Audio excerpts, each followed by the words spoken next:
بسم الله الرحمن الرحيم. موقع الراسخون في العلم يقدم طاعون عمواس. فعمواس بلدة بين الرملة والقدس، وكان الطاعون أول ما نشأ فيها، والنبي عليه الصلاة والسلام ورد عنه أنه قال: هلاك أمتي بالطعن والطاعون، وقال: واخزوا إخوانكم من الجن. وهو مرض ينتشر سريعا يهلك. فلما بلغ عمر رضي الله تعالى عنه وأرضاه أن الطاعون فتك بالناس، وكان قد عزم على أن يأتي الشام مرة ثانية، لكنه رجع وقال: نفر من قدر الله إلى قدر الله.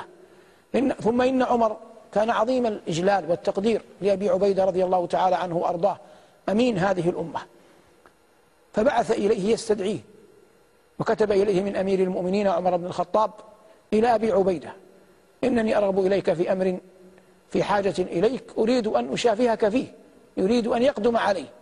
ففقه أبو عبيدة أن أمير المؤمنين ظن به وأحبه، وأنه يريد أن يسعى في نجاته، فكتب إليه يخبره أنه فرد من الجيش وواحد من الجند، وأن قدر الله جل وعلا حاصل لا محالة، فاعتذر. فلما وصل خطاب أبي عبيدة إلى أمير المؤمنين في المدينة وحوله جلساء بكى، فقال له الناس: يا أمير المؤمنين، أمات أبو عبيدة؟ قال: وكأن وكأن الأمر سيحصل. ثم إن أبا عبيدة رضي الله تعالى عنه وأرضاه توفي في طاعون عمواس، فخلفه في الناس معاذ بن جبل رضي الله عنه وأرضاه، فكتب معاذ إلى أمير المؤمنين يخبره بموت أبي عبيدة، وكان مما كتب فيه: فيا أمير المؤمنين، احتسب عند الله امرأ كان الله في نفسه عظيما، وكان لله أمينا. وهذا والله من بديع الخطاب وجليل ما يوصف به أصادق الرجال. ومعاذ في وصفه لأبي عبيدة لما أراد أن يثني على أبي عبيدة قال الكلمة العظيمة: كان الله في نفسه عظيما. وهذا هو الدين، أن يكون الله جل وعلا في قلب عبده عظيما، ومعنى ذلك أن العبد يعظم أمر ربه ويجل نهيه ويحبه ويرجو ربه جل وعلا ويخافه. فقال معاذ وهو يصف أبا عبيدة، قال: كان لله أمينا، وكان الله في نفسه عظيما، وكان علينا وعليك يا أمير المؤمنين عزيزا. فعند الله نحتسبه، ولله نثق به، وإنا لله وإنا إليه راجعون. فلما وصل الخطاب إلى أمير المؤمنين في المدينة بكى، وبكى جلساؤه عنده أو معه. وهذا كله بيان ما كان عليه حال أولئك الرهط من المعرفة بالله الذي تحابوا فيه تبارك اسمه وجل ثناؤه. وطاعون عمواس ذهب فيه خيار الصحابة، فكما مات فيه أبو عبيدة مات فيه معاذ بن جبل رضي الله تعالى عنه وأرضاه، وهو قد ولي الأمر بعد أبي عبيدة في الشام.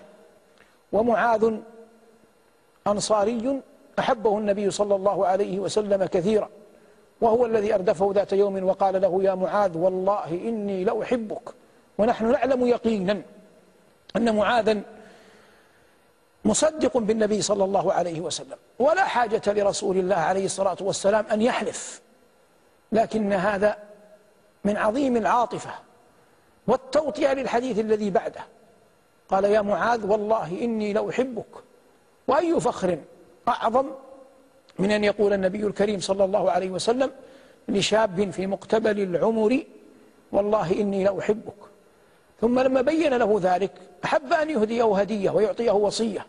والأنبياء إنما يرشدون إلى الدار الآخرة، لأن الله إذا أراد بعبد خيرا جعله يرى الآخرة بين عينيه. قال الله عن الأخيار من خلقه: إنا أخلصناهم بخالصة ذكر الدار.